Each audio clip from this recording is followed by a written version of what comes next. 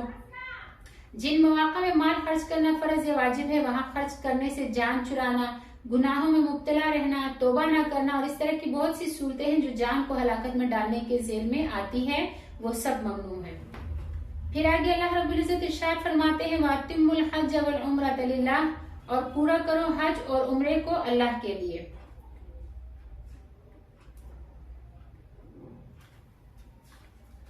فَإِنْ أُحْصِرْتُمْ، بس اگر تم گھیر لیے جاؤ، روک لیے جاؤ، فَمَا اسْتَيْسَرَ، تو جو میسر ہو، مِنَ الْهَدْيِ، قربانی کا جانور،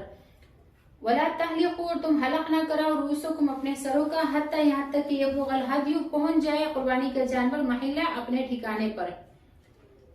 فَمَنْ كَانَ مِنْكُمْ مَرِيضًا، پس جو کوئی تم میں سے بیمار ہو، اور بِهِ أَذًى مِنْ رَأْسِهِ، یا اس کے سر میں کوئی تکلیف ہو، فَفِدْيَةٌ مِنْ صِيَامٍ، پس وہ فدیہ دے روزوں میں سے، اور صدقۃ، یا صدقے سے، اور نسک، یا قربانی کے جانور سے۔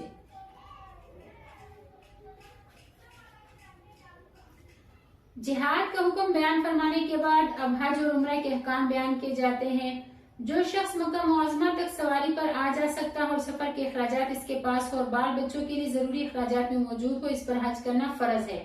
اور حج زندگی میں ایک ہی مرتبہ فرض ہے، اس سے زیادہ جو کوئی بھی حج کرے گا وہ نفل ہوگا۔ حج کے کام 8 ذوالحجہ سے شروع ہوتے ہیں اور 12-13 ذوالحجہ تک ختم ہو جاتے ہیں۔ البتہ طواف وداع جو ہے اس وقت ہوگا جب مکہ معظمہ سے واپس آنے لگیں گے، اگرچہ اس سے پہلے بھی جائز ہے، بشرطے کہ اس سے پہلے طواف زیارت کر چکا ہو۔ چونکہ افعال حج کے لیے ایام مقرر ہے، اس لیے حج میں یہ بات نہیں ہے کہ جب چاہے کر لے، اور عمرہ پورے سال میں جس وقت چاہے کر سکتا ہے، اس کی کوئی تاریخ مقرر نہیں۔ البتہ ایام حج میں یعنی 9، 10، 11، 12، 13 ذوالحجہ کو عمرہ کرنا فقہاء نے مکروہ لکھا ہے، کیونکہ یہ ایام حج کی مشغولیت کے ہیں۔ عمرہ زندگی میں ایک مرتبہ کر لینا سنت ہے، اگر کسی کو مقدور ہو تو عمرہ کی فضیلت سے محروم نہ ہو۔ عمرہ میں احرام اور طواف 2 چیزیں فرض ہیں، اور صفا مروہ کی سعی اور حلق یا قصر یعنی سر کا منڈانا یا بالوں کا کاٹنا جس سے احرام سے نکل جائے، یہ دونوں چیزیں واجب ہیں۔ حج اور عمرہ دونوں کی بہت بڑی فضیلت ہے۔ حضرت ابو ہریرہ رضی اللہ تعالیٰ عنہ سے روایت ہے کہ نبی کریم صلی اللہ علیہ وسلم نے ارشاد فرمایا کہ ایک عمرہ دوسرے عمرے تک درمیانی گناہوں کا کفارہ ہے، اور حج مبرور وہ حج ہے جس میں گناہ نہ کیے ہوں، اس کی جزا تو جنت ہی ہے۔ اسی طرح صحیح بخاری میں نبی کریم صلی اللہ علیہ وسلم نے فرمایا کہ جس نے اللہ کے لیے حج کیا اور ایسی باتیں نہ کی جو مرد عورت کے درمیان ہوتی ہیں، اور گناہ نہ کیے، تو وہ حج کر کے ایسا واپس ہوگا جیسے کہ اس دن بے گناہ تھا جس دن اس کی ماں نے اسے جنا تھا۔ صحیح بخاری میں ہے رمضان المبارک میں عمرہ کا ثواب حج کے برابر ہے۔ حضرت عبداللہ بن مسعود رضی اللہ تعالیٰ عنہ سے روایت ہے کہ نبی کریم صلی اللہ علیہ وسلم نے ارشاد فرمایا کہ حج اور عمرہ کے درمیان متابعت کرو کہ ایک کے بعد دوسرے کو ادا کرو، کیونکہ وہ دونوں تنگ دستی اور گناہوں کو اس طرح دور کر دیتے ہیں جیسے بھٹی سونے، چاندی اور لوہے کے میل کچیل کو دور کر دیتی ہے۔ اللہ رب العزت ہم سب کو بھی حج بیت اللہ کی سعادت بار بار نصیب فرمائے اور حرمین شریفین کی زیارت بار بار نصیب فرمائے۔ اسی طرح جو شخص مقدور ہوتے ہوئے یعنی جس کو حج کی قدرت ہے اس کے باوجود وہ حج نہیں کرنے جاتا تو اس پر بھی بہت سی وعیدیں ہیں۔ مکہ معظمہ پہنچنے کی قدرت ہوتے ہوئے حج کیے بغیر مر جانا سخت گناہ ہے۔ حدیث شریف میں ہے کہ جسے مجبوری نے یا ظالم بادشاہ نے یا روکنے والے مرض نے حج سے نہ روکا اور مر گیا اور حج نہ کیا تو چاہے یہودی ہونے کی حالت میں مر جائے یا عیسائی ہونے کی حالت میں مر جائے۔ حج اور عمرہ احرام کے بغیر نہیں ہو سکتا۔ حج یا عمرہ کی نیت کر کے تلبیہ یعنی لبیک اللہم لبیک آخر تک پڑھنے سے احرام میں داخل ہو جاتا ہے۔ ممنوعات اور محظورات دونوں احراموں کے ایک ہی ہیں۔ ان کی خلاف ورزی پر بعض صورتوں میں دم اور بعض صورتوں میں صدقہ واجب ہوتا ہے۔ دم اس کو کہتے ہیں کہ حرم مکہ میں 1 سال کی بکری یا بکرا ذبح کرے، اور صدقہ جو ہے وہ صدقہ فطر کے برابر ہوتا ہے۔ احرام کے ممنوعات یہ ہے کہ خوشبو استعمال کرنا یہ احرام میں ممنوع ہے، جسم سے بال دور کرنا، ناخن کاٹنا، خشکی کا شکار کرنا، میاں بیوی والے خاص تعلق کو کام میں لانا اور شہوت کے کام کرنا، مرد کو ایسا کپڑا پہننا جو پورے بدن یا کسی ایک عضو کی ہیئت اور ساخت پر سی کر یا بن کر چپکا کر تیار کیا گیا ہو، مرد کو سر یا چہرہ کو کپڑا لگانا اور عورت کو چہرے پر کپڑا لگانا، اجنبی مردوں سے پردہ کرنے کے لیے چہرے سے ہٹا کر چادر وغیرہ لٹکا لے، پردہ احرام میں بھی لازم ہے، یہ نہیں ہے کہ احرام میں وہ پردہ نہیں کرے گی لیکن ایسا کپڑا چہرے پر لٹکائے گی جو چہرے کو نہ چھوئے۔ ان چیزوں کی خلاف ورزی کرنے پر جو دم یا صدقہ واجب ہوتا ہے اس کی تفصیلات فقہ کی کتابوں میں مذکور ہے، وہاں دیکھی جا سکتی ہیں۔ پھر آگے اللہ رب العزت ارشاد فرماتے ہیں وَأَتِمُّوا الْحَجَّ وَالْعُمْرَةَ لِلَّهِ، تو اس آیت سے معلوم ہوا کہ جو بھی کوئی مرد یا عورت حج یا عمرہ کا احرام باندھ لے تو اب احرام کے کپڑے اتار دینے سے یا نیت بدل دینے سے احرام سے نہ نکلے گا اور حج یا عمرہ پورا کرنا ہی ہوگا،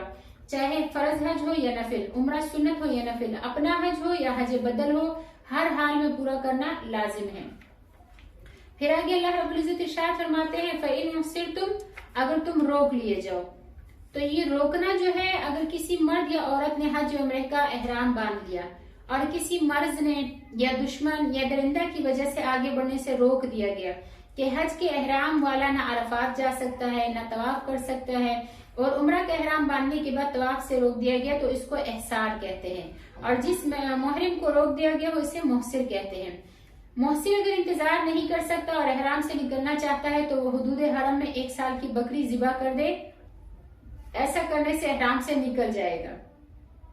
اور اس کے بعد احرام کی پابندیاں ختم ہو جائیں گی۔ اگر حدود حرم میں خود موجود نہیں ہے تو جس جگہ بھی ہے وہاں سے کم از کم 1 سال کی بکری یا بکرا یا اس کی قیمت بھیج دے، اور جس کے ذریعے بھیجے اس سے وقت مقرر کر لے کہ فلاں دن فلاں وقت میں ذبح کر دے۔ جب وقت آ جائے اور غالب گمان ہو جائے کہ اب جانور ذبح ہو چکا ہوگا تو احرام سے نکل جائے۔ اب اگر ان کاموں میں سے کوئی کام کرے تو جو احرام کی وجہ سے ممنوع تھے تو جزا لازم نہ ہوگی، اور صرف جانور ذبح ہو جانے سے احرام سے نکل جائے گا، مگر بہتر یہ ہے کہ مرد محصر ہو تو سر بھی منڈا دے۔ اور اگر کوئی شخص قارن تھا یعنی اس نے حج اور عمرہ کا ایک ساتھ احرام باندھا تھا تو وہ حدود حرم میں 2 جانور ذبح کرائے، جب یہ دونوں جانور ذبح ہو جائیں گے تو وہ دونوں احراموں سے نکل جائے گا۔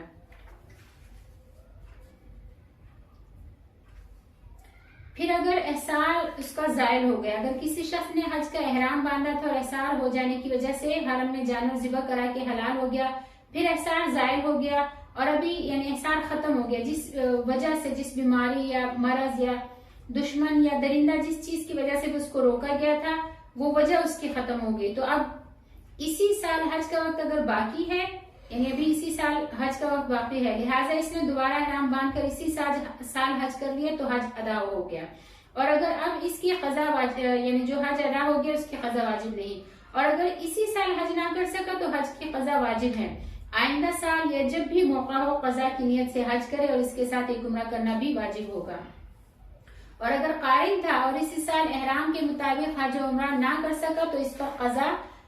قضا میں 1 حج اور 2 عمرے واجب ہوں گے۔ پھر آگے اللہ رب العزت ارشاد فرماتے ہیں فَإِذَا آمِنْتُمْ، پھر تم جب امن میں ہو جاؤ، فَمَنْ تَمَتَّعَ بِالْعُمْرَةِ، تو جو فائدہ اٹھائے عمرہ کے ساتھ الی الحج حج سے، فَمَا اسْتَيْسَرَ مِنَ الْهَدْيِ، تو اس کو جو قربانی کا جانور میسر ہو ذبح کر دے، فَمَنْ لَمْ يَجِدْ، اور جو کوئی قربانی کا جانور نہ پائے، فَصِيَامُ، تو وہ روزے رکھے، 3 ایام 3 دن، فی الحج حج میں، وَسَبْعَةٍ، اور 7 دن، اذا رجعتم، جب تم واپس لوٹ جاؤ، تلک عشرۃ کاملہ، یہ کل 10 روزے ہوئے، ذالک، یہ لمن، اس شخص کے لیے ہے، لم یکن اہلہ حاضر المسجد الحرام، کہ جس کا گھر مسجد حرام میں حاضر نہ ہو، یعنی وہ مسجد حرام سے باہر کے رہنے والا ہو، واتقوا اللہ، اور ڈرو اللہ تعالیٰ سے، وعلم، اور جان لو، ان اللہ، بے شک اللہ تعالیٰ، شدید العقاب، سخت پکڑنے والا ہے۔